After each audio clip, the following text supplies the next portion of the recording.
Well, good afternoon, Team Ropers. My name is Doug Van Dyken. I'm down in Scottsdale here with Charly Crawford.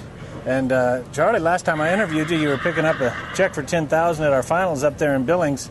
And since then, you've had pretty good luck at the Wrangler Finals in Vegas. Tell us about that a little.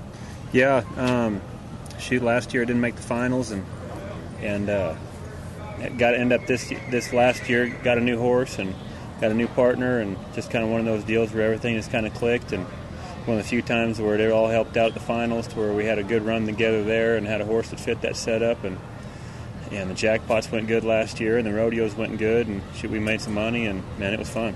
Fantastic. Yeah, it was good watching, that's for sure.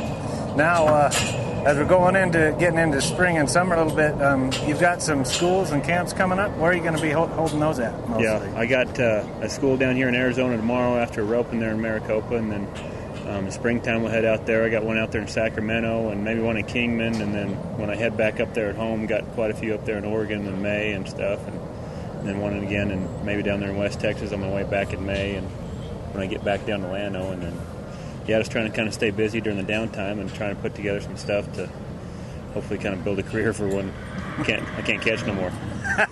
I think we're a ways off from that. But speaking of Oregon, we do have a Wrangler Open coming up, Prineville. Yeah. That's a big one. Yeah, WTRC. That's our first and second big one in the association, so we're kind of proud of that. Yeah, we got the first two most amount of teams, and it's fun. Mm-hmm. We're going to have good weather this year and two arenas, and I'm going to do some announcing, touch up on my announcing skills. Attaboy. Attaboy. We can always use good announcers. Yeah. You guys need all the help you can get. We've been struggling. We really have. Maybe if the pay was a little better. And Dennis, that tightwad. If you just pick up the check a little bit, it'd touch up on some talent.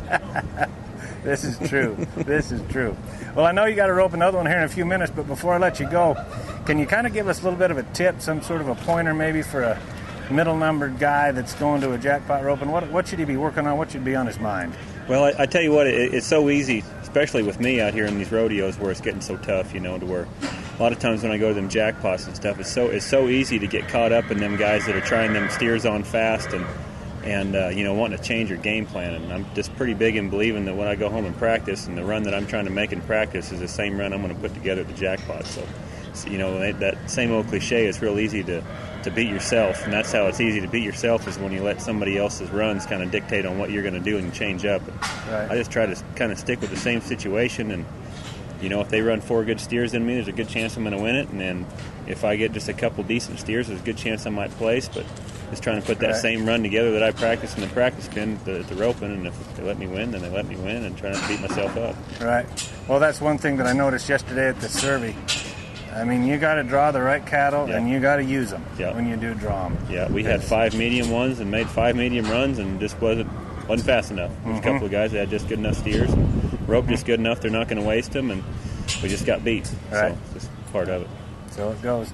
Well, thanks for taking some time to spend with us today, Charlie, and we will see you down the road again. Sounds good. Thanks.